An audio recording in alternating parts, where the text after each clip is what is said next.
پھر آگے کیا فرماتے ہیں کہ نبی سے سوال پوچھا، یا محمد اخبرنی عن الاسلام، آپ مجھے بتاؤ اسلام کیا ہے. تو آپ صلی اللہ علیہ وسلم نے بتانا شروع کیا، الاسلام ان تشہد ان لا الہ الا اللہ وان محمد رسول اللہ. سب صحابہ بیٹھے ہوئے ہیں، سب یہ منظر دیکھ رہے ہیں، مگر کسی کی ہمت نہیں ہے کہ وہ نبی کی مجلس میں پوچھ لیں. بھئی چپ کر کے دیکھتے رہو کیا ہو رہا ہے. ہم ہوتے 20 دفعہ ہم درمیان میں پہلے اس کو گریبان سے پکڑ کے باہر نکالتے ہیں، تو ہے کون، کس سے پوچھ کے آیا ہے، اور تو پہلے بتا، تو تیرے کپڑوں پہ نہ کوئی اثر ہے، جن تو نہیں ہے کہیں. بھائی دیکھ رہے ہیں کہ جب نبی کچھ نہیں کہہ رہے تو سب سے زیادہ اعتراض کس کو ہونا چاہیے تھا؟ نبی کو. تو نبی ہم سے زیادہ جانتے ہیں، تو جب وہ خاموش ہے تو ہم بھی کیا کریں؟ چپ کر کے بیٹھے رہے، آرام سے خاموشی سے بیٹھے رہے. اور پھر کتنا عجیب منظر کہ گھٹنے نبی کے گھٹنوں مبارک کے ساتھ ملا کے پوچھ رہے ہیں کہ اخبرنی عن الاسلام، آپ بتاؤ مجھے اسلام کیا ہے. تو آپ نے فرمایا اسلام یہ ہے کہ گواہی دو کہ اللہ کے سوا کوئی عبادت کے لائق نہیں اور محمد صلی اللہ علیہ وسلم اللہ کے بندے اور رسول ہیں. وَتُقِيمَ الصَّلَاةَ وَتُؤْتِيَ الزَّكَاةَ وَتَصُومَ رَمَضَانَ وَتَحُجَّ الْبَيْتَ إِنِ اسْتَطَعْتَ إِلَيْهِ سَبِيلًا. رمضان زکوٰۃ دو، رمضان کے روز نماز قائم کرو، زکوٰۃ دو، رمضان کے روزے، اور استطاعت ہے تو حج کرو. فرماتے ہیں اس نے کہا صدقتا، اے محمد آپ نے سچ کہا. حضرت عمر کہتے ہیں ہمیں اور عجیب فعجبنا یسألہ ویصدقہ. بھائی سوال بھی پوچھ رہا ہے اور خود ہی کہہ رہا ہے سچ کہا. کوئی یہ تو امتحان لینے کے لیے آیا ہے، اور امتحان کس کا ہو رہا ہے؟ معاذ اللہ پیغمبر صلی اللہ علیہ وسلم کا. بھائی جو سوال پوچھتا ہے وہ یہ تو نہیں کہتا کہ آپ نے جواب بالکل صحیح دیا ہے، اس کا مطلب آپ کو تو پہلے سے پتا تھا، تو پوچھ کیوں رہے ہم سے. لیکن کسی صحابی میں یہ ہمت نہیں ہو رہی کہ نبی کے محفل میں سوال پوچھیں کہ یا رسول اللہ جب یہ پوچھا کیوں اس نے، یہ تو معاذ اللہ آپ کا امتحان لینے آیا گویا. پھر اس نے پوچھا، جبریل، وہ بعد میں پتہ چلا وہ فرشتے جبریل علیہ السلام تھے. پھر پوچھا کہ مل ایمان کیا ہے، مل ایمان. تو انہوں نے آپ صلی اللہ علیہ وسلم نے فرمایا ایمان یہ اللہ پر، اس کی کتابوں پر، اس کے رسولوں پر، اس کے فرشتوں پر، آخرت کے دن پر، تقدیر پر ایمان لایا جائے. صدقتا، سچ کہا. پھر انہوں نے پوچھا کہ احسان کیا ہے. پھر آپ نے فرمایا ان تعبد اللہ کأنک تراہ فإن لم تکن تراہ فإنہ یراک. اللہ کی ایسے عبادت کرو جیسے تم دیکھ رہے ہو، کیونکہ وہ تو تمہیں دیکھ رہا ہے. صدقتا، اس نے کہا بالکل سچ کہا. کہا متی الساعہ، قیامت کب آئے گی؟ تو آپ صلی اللہ علیہ وسلم نے یہ نہیں فرمایا لا ادری، مجھے نہیں پتا، کیونکہ آپ کو معلوم تھا کہ جیسے مجھے نہیں پتا سامنے والے کو بھی نہیں پتا. سمجھ رہے ہو؟ یہ کسی کو بھی نہیں پتا. تو یہاں آپ نے جواب میں یہ نہیں کہا مجھے معلوم نہیں ہے، بلکہ آپ نے بتا دیا کہ جیسے تمہیں معلوم نہیں ہے، یہاں تم صدقتا نہیں کہہ سکتے جیسے مجھے معلوم نہیں ہے تمہیں بھی. اس لیے آپ نے فرمایا مل مسئول عنہا بأعلم من السائل. عربی بڑی خاندانی زبان ہے، خدا کی قسم. عربی جو ہے نا بڑی پیاری زبان ہے، کسی کو صحیح آتی ہو تو عربی کی بلاغت کا عربی میں ہی مزہ ہے. مل مسئول عنہا بأعلم من السائل، جس سے پوچھا جا رہا ہے وہ پوچھنے والے سے زیادہ نہیں جانتا. جس سے پوچھا جا رہا ہے وہ پوچھنے والے سے زیادہ نہیں جانتا. قرآن کی بعض آیتیں ایسی وجد والی ہیں نا کہ مزہ آتا ہے ان کو پڑھنے میں. جو موسیٰ علیہ السلام کو اللہ نے کہا تھا نا قلنا لا تخف انک انت الاعلی، اس کا اردو میں ترجمہ نہیں بنتا. موسیٰ علیہ السلام کے سامنے جب جادوگر تھے نا تو جادوگروں نے ہزاروں لاٹھیاں پھینکی، سانپ بن کے حضرت موسیٰ کی طرف دوڑنے لگیں. قرآن کہہ رہے فَأَوْجَسَ فِي نَفْسِهِ خِیفَةً موسیٰ. موسیٰ نے دل میں کیا محسوس کیا؟ خوف. دیکھو قرآن کے الفاظ یہ نہیں ہے کہ موسیٰ گھبرانے لگے، کیونکہ اگر گھبرانے لگتے نا دشمن پہ روب ختم ہو جاتا، دشمن کہتا ہار گئے. قرآن دل کی کیفیت بیان کر رہے. موسیٰ نے گویا اپنے ظاہر پہ کنٹرول کیا ہوا تھا. سمجھ رہے؟ ظاہر پہ کیا کیا ہوا تھا حضرت موسیٰ علیہ السلام نے؟ کنٹرول کے مجھے بالکل گھبراہٹ نہیں ہے. لیکن قرآن دل کی کیفیت بیان کر رہا ہے. دل میں کیا تھا؟ خوف. یہ بلاغت ہے. فَأَوْجَسَ فِي نَفْسِهِ خَافَ موسیٰ نہیں ہے موسیٰ خوف زدہ ہو گئے. اس لیے کہ ہم کہتے ہیں نا فلاں خوف زدہ ہو گیا، تو اس سے یہ متبادر ہوتا ہے کہ یعنی دیکھنے میں ایسا لگ رہا تھا کیا ہو گیا، اس خوف کے آثار دل سے کہاں آئے؟ جسم پہ. حضرت موسیٰ نے اپنے اوپر کنٹرول کیا کہ یہ اتنا بڑا مقابلہ ہو رہا ہے اسلام اور کفر کا، ایمان اور کفر کا، کہ کہ اگر میں گھبرانے لگا نا ان کے سامنے تو یہ ان سے ان کا مورال کیا ہو جائے گا؟ بلند. تو قرآن کہہ رہا ہے اوپر سے تو بڑے کانفیڈنس کے ساتھ، لیکن دل کی کیفیت کون جانتا ہے؟ اللہ. فاوجس فی نفسہ، قرآن کہہ رہا ہے دل کے اندر موسیٰ کو خوف محسوس ہوا. قلنا، ہم نے کہا، ہم نے کیا کہا؟ دل کے اندر وحی کی اللہ نے بھی. دل گھبرا رہا ہے تو دل میں وحی کی. لا تخف، اے موسیٰ خوف مت کر، انک انت الاعلی، آج کے دن تو ہی غالب ہوگا. یہ نہیں کہا انک الاعلی، نا نا نا نا نا نا، انک الاعلی نہیں کہ تو غالب ہوگا. انکا، دیکھو انکا کا معنی بھی وہی ہے جو انکا انتا ہے. کا مطلب بھی تو، انتا کا معنی بھی تو. تو جب ایک دفعہ کا کہہ دیا تو دوبارہ انتا کہنے کی کیا ضرورت ہے بھائی؟ ابے چھوڑو یار، رہنے تو، تم لوگ کو بہت مشکل ہے بات سمجھانا. جو مجھے مزہ آ رہا ہے نا اس آیت میں، وہ آپ سوچ بھی نہیں سکتے. قرآن یہ نہیں کہہ رہا انک الاعلی کہ تو کیا ہو جائے گا، تو ہی برتر ہوگا، تو ہی غالب ہوگا. انکا انتا، یہ تاکید کے لیے، اے موسیٰ تو، صرف تو، ٹھیک ہے نا، اکیلا. الاعلی، اور اعلی بھی نہیں ہے. اصولی طور پر خبر پر الف لام داخل نہیں ہوتا. گرامر کے لحاظ سے اصولی طور پر انکا انتا اعلی ہونا چاہیے، یا انکا، سوری انتا نہیں، انکا اعلی. مبتدا معرفہ ہوتا ہے، خبر کیا ہوتی ہے؟ نکرہ. سمجھتے نہیں ہو بات کو؟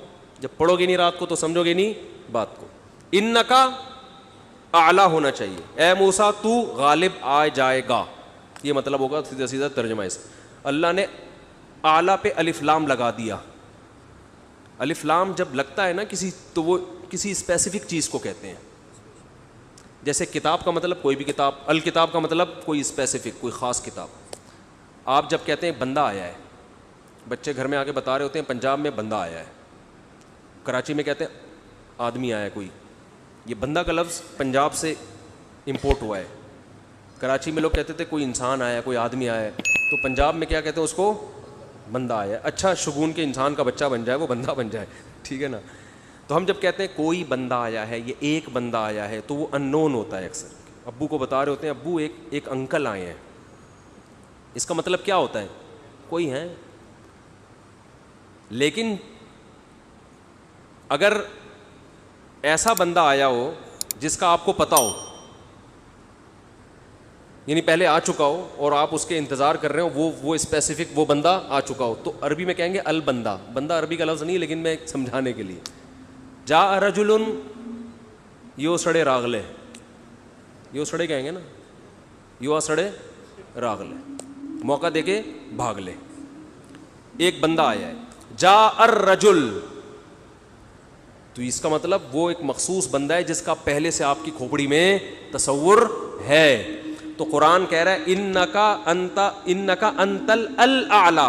الاعلی کا مطلب کہ جب مقابلہ ہو رہا ہے نا، تو جو شخص برتر آنے والا ہے لوگوں کے ذہن میں گویا کہ اس کا ایک تصور ہے کہ ایک نہ ایک جیتے گا، تو وہ جو جیتنے والا مخصوص شخص ہے، آپ کے علاوہ کوئی بھی نہیں ہے وہ، اور صرف آپ ہی ہو. الاعلی کون ہے آج؟ الاعلی، اعلی نہیں بلکہ الاعلی کون ہے؟ پورا ترجمہ ہو نہیں سکتا اس کا. وہ کون ہے؟ اے موسیٰ صرف اور صرف تو ہی ہے. تو لا تخف، تجھے خوف زدہ ہونے کی ضرورت نہیں ہے. تو کیا بات کر رہا تھا میں؟ یہ آیت کہاں سے آ گئی؟ ہاں، تو یہی نبی صلی اللہ علیہ وسلم نے جو فرمایا نا، مل مسئول عنہا بأعلم من السائل، یہ بھی کیا ہے؟ بلاغت ہے. جس سے پوچھا جا رہا ہے وہ سائل، مسئول سائل سے زیادہ نہیں جانتا.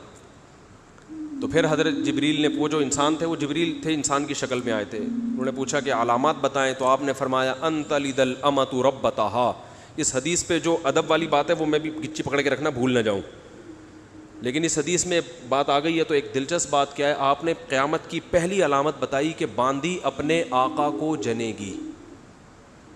یعنی لونڈی اور غلام سے جو بچہ پیدا ہوگا وہ ماں کا بیٹا کم اور ماں کا باپ، بولو، زیادہ. ماں کا مولا اور ماں کا آقا زیادہ ہوگا.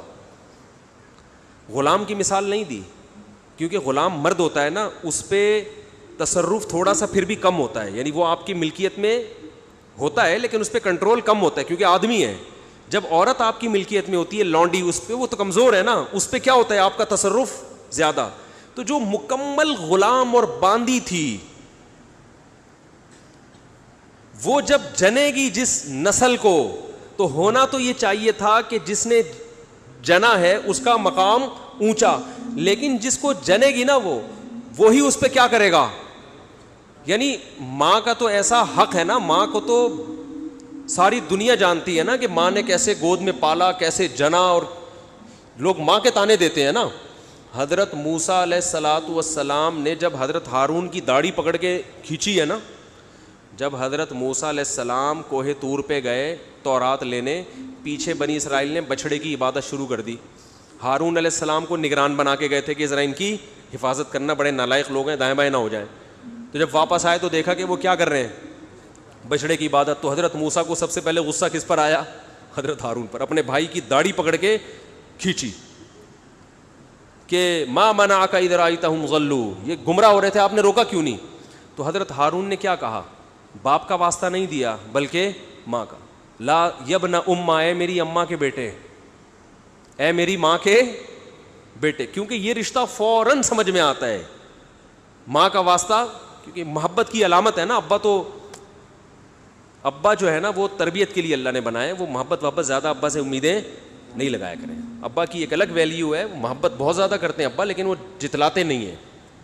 وہ کہہ رہے ہیں تمیز سے زیادہ لاڈ پیار دکھاؤ گے نا ابا, یہ ہو گیا تمیز سے بیٹھ وہاں جا کے آرام سے, ٹھیک ہے نا, جو بات ہے ادب تمیز.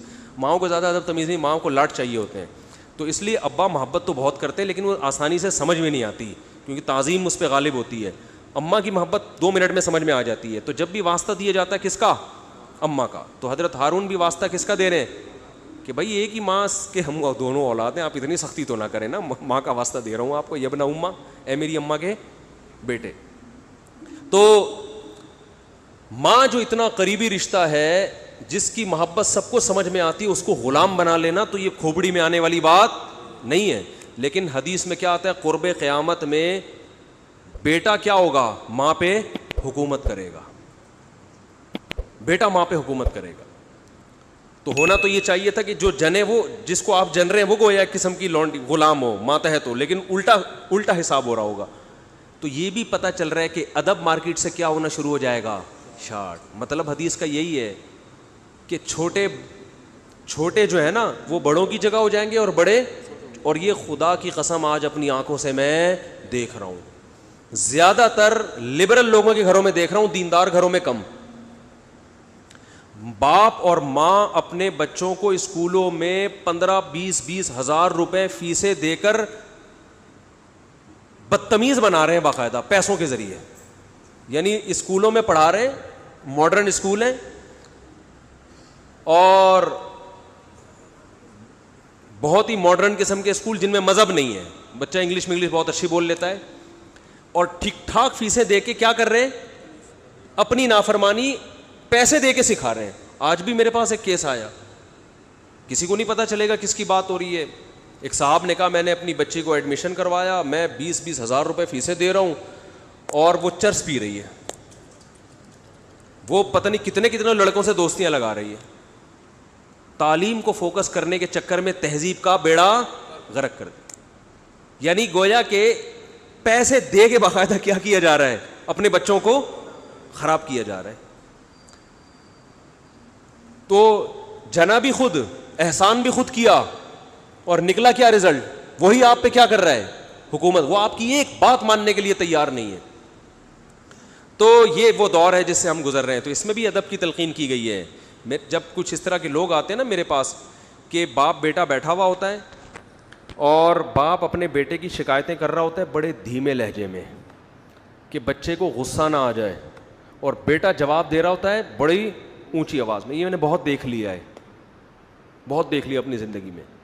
اس سے مجھے فوراً وہ حدیث یاد آتی ہے کہ اس کو باپ ہونا چاہیے اور اس کو بیٹا. باپ کو یہ ڈر لگتا ہے کہ یار اب میری اولاد ہے, یار میں کوئی اونچی آواز سے وہ ایک دم میٹر نہ گھوم جائے اس.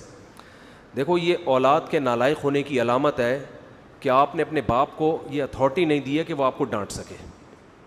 اگر آپ کا باپ آپ کو ڈانٹتے ہوئے گھبراتا ہے نا, خدا کی قسم یہ باپ کے خراب ہونے کی دلیل نہیں ہے، یہ اولاد کے خراب ہونے کی دلیل ہے. یہ اولاد کے خراب، وہ ڈر لگتا ہے اس کو کہ یار کچھ بول دوں تو ایسا نہ ہو ناراض ہو جائے. میں نہیں کہہ رہا اولاد پہ بیجا سختیاں کریں یا خام خواہ میں ڈانٹ ڈپٹ کرتے رہیں، اس سے تو ڈپریشن کے مریض بنتے ہیں. ماں باپ ظلم بھی کرتے ہیں. اس پہ میں انشاءاللہ بیان کروں گا کہ میرا ارادہ ہے، میں نے جو سینٹ میں بل پیش ہوا نا کہ ماں باپ کو اولاد پہ ہاتھ اٹھانے کی اجازت نہیں، شوہر کو بیوی کو ڈانٹنے کی اجازت نہیں، تو یہ بالکل خلاف ہے، لیکن اس کا ناجائز فائدہ بھی اٹھایا جاتا ہے. تو ماں باپ کو بلا وجہ اولاد پہ ہاتھ اٹھانا شرعاً جائز. آج ایک صاحب بحث کرنے لگے کہ مجھے اجازت دی ہے شریعت نے کہ میں اپنے بچے کو تھپڑ مار سکتا ہوں. میں نے کہا آپ کو اجازت شریعت نے نہیں دی ہے کہ بلا وجہ آپ اپنے بچے پہ ہاتھ اٹھائیں، اور خاص طور پہ نابالغ پہ. نابالغ کے حقوق اسلام میں بہت زیادہ ہیں. ماں کو اجازت نہیں اپنا غصہ آ کسی اور پر ہے نکال کس پہ رہی ہے. میں نے ماؤں کو دیکھا ہے طبیعت خراب ہے جھنجلا رہی ہے، بچے کو پکڑ کے طبیعت سے کوٹ دیا اس کو، وہ بیچارہ. بعض بچے ماں کی چنگیز خان جیسی مائیں ہوتی ہیں، وہ بچے ٹھٹر ٹھٹر کے ان کی جو گروتھ ہے نا وہی رک جاتی ہے ان کی. اتنا سختی کا ماحول انہوں نے گھر میں دیکھا ہوتا ہے. تو یہ نہ باپ کے لیے جائز ہے اور نہ ماں کے لیے. تو اس میں علماء کے واقعات بھی سناؤں گا کہ اپنی اولاد کو مارنے سے پہلے کیا ان کے اصول تھے کہ ہم زیادتی نہ کر بیٹھے. تو یہ بھی ہے. اچھا خیر، تو جلدی سے بات کو یہ سمیٹ کے ختم کرتا ہوں. یہ کیا ہو گیا؟ ہو گیا. تو رسول اللہ صلی اللہ علیہ وسلم کی محفل میں حضرت جبریل آئے. تو حضرت عمر فرماتے ہیں، تو حضرت عمر رضی اللہ تعالیٰ عنہ فرماتے ہیں فلبثت ملیہ، میں نے جب یہ منظر دیکھا تو میں بہت دنوں تک ٹھہرا رہا. یعنی کچھ دن گزرنے کے بعد بھی حضرت عمر کی ہمت نہیں ہوئی کہ نبی سے پوچھے کہ یا رسول اللہ یہ کون تھے، یہ کیا ہے احترام، کہ بھئی ایسا نہ ہو نبی صلی اللہ علیہ وسلم ناراض ہو جائیں. خود کیوں نہیں بتا رہے بھئی؟ یہ اہم بات ہوتی تو آپ صلی اللہ علیہ وسلم تو خود معلم تھے، خود بتاتے. تو فرماتے ہیں کچھ دن کے بعد خود نبی نے مجھ سے پوچھا کہ عمر جانتے ہو وہ شخص کون تھا؟ میں نے کہا اللہ اس کے رسول ہی زیادہ جانتے ہیں. فرمایا ھذا جبریل اتاکم یعلمکم دینکم، یہ جبریل تھے، انسانی شکل میں آئے تھے تمہیں تمہارا دین سکھانے کے لیے. اس سے پتہ چلتا ہے کہ تعلیم کا صرف یہ طریقہ نہیں ہے کہ استاذ بیٹھ کے بچوں کو پڑھاتا رہے سارا دن بیٹھ کے. یہ نیچرل وے آف ٹیچنگ ہے کہ ایک ماحول بنا دیا، ایک شخص آ رہا ہے، صحابہ اچھا پھر ایک تعجب کی فضا قائم کی گئی تاکہ نا ان کو یہ محفل یاد رہے. اگر ایسا ہی ہوتا وہ نارمل ڈریس سفر والے ڈریس میں آتے تو یہ تو نارمل مجلس ہے، بھائی کوئی مسافر آیا ہے.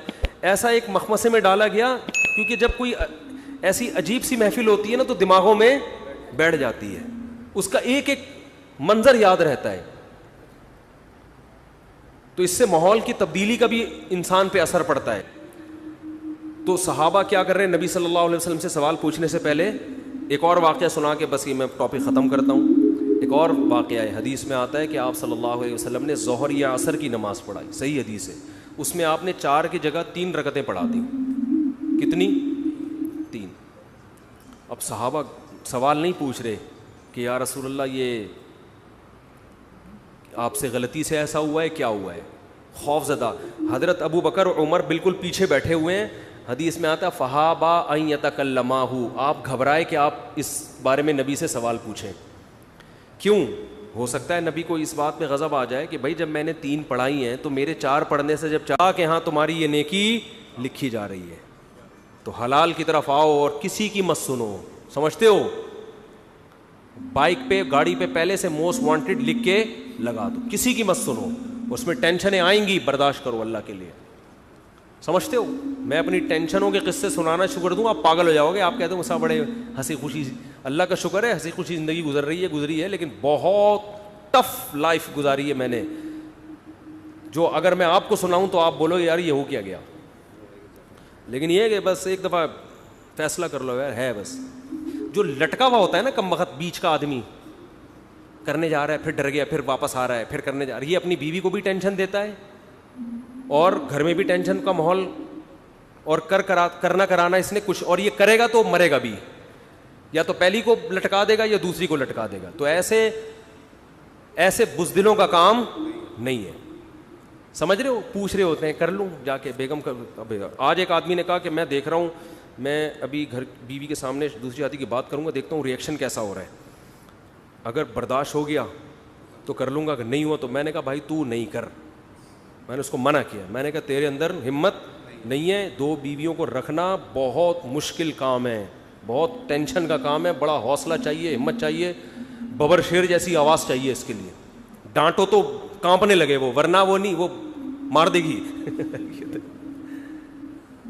تو بہت مشکل کام ہے, ٹھیک ٹھاک ٹینشن ہوتی ہے اس میں, لیکن پھر بھی میں کہتا ہوں کرو, کیونکہ معاشرے کی ضرورت ہے یہ, لیکن دل گردہ پیدا کر کے کرو.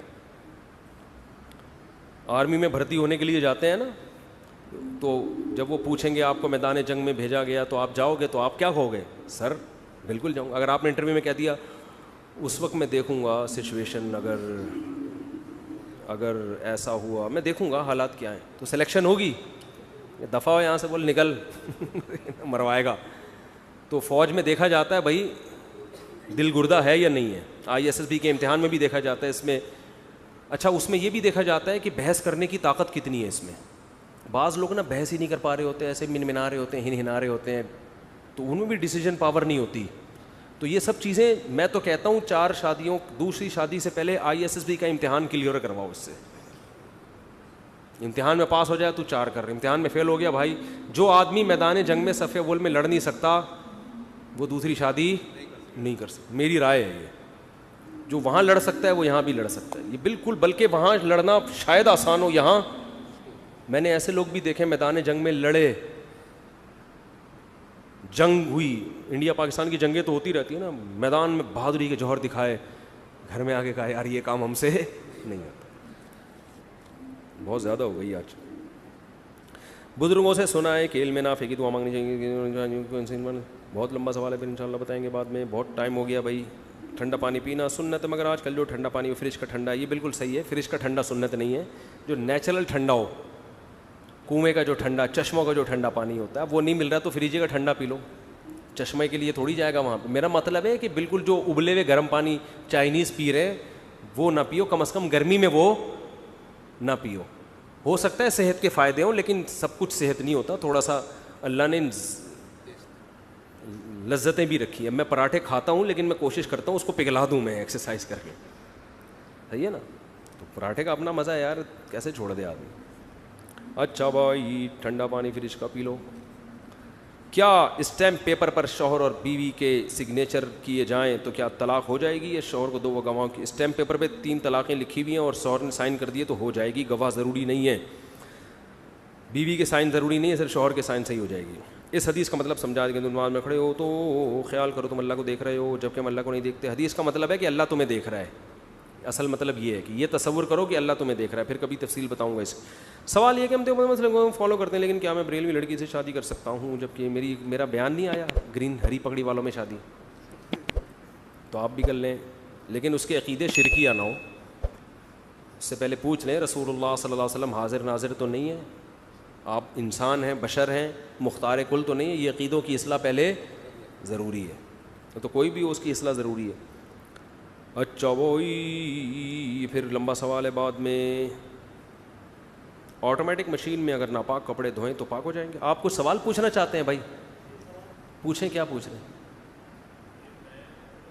یہ پھر لمبے بہت ٹائم ہو جائے گا نا, بہت زیادہ وقت ہو گیا ہے. ارشاد.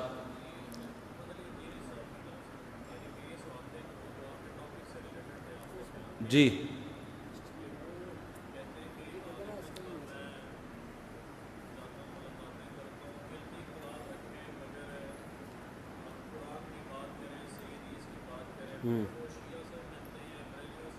ہاں,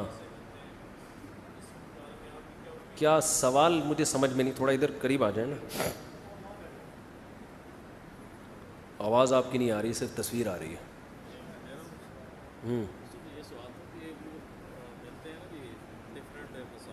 یہ انجینئر صاحب کے پاس سے آئے ہیں تو کچھ سوال کر رہے ہیں انجینئر صاحب کی طرف سے, انہوں نے کہا یہ سوال کرنے کا. اچھا, اخپل سوال ہے آپ کا. اس میں وہ بریلوی عالم سے ملتے ہیں, یعنی کہ سعید اسد صاحب سے ملے, پھر جاوید غامدی صاحب سے ملے. جی, انجینئر صاحب غامدی صاحب سے ملے, بریلوی صاحب سے ملے, اور جواد نقوی صاحب ایک ان سے بھی ملے, جواد نقوی صاحب سے. جی, میں بات کرتا ہوں قرآن اور صحیح حدیث کی. علمی اختلاف رکھیں مگر ہم یونٹی کی بات کریں. انجینئر صاحب یہ کہتے ہیں کہ ہم قرآن و حدیث کی بات کرتے ہیں, علمی اختلاف تو کریں مگر یونٹی کی بات کریں.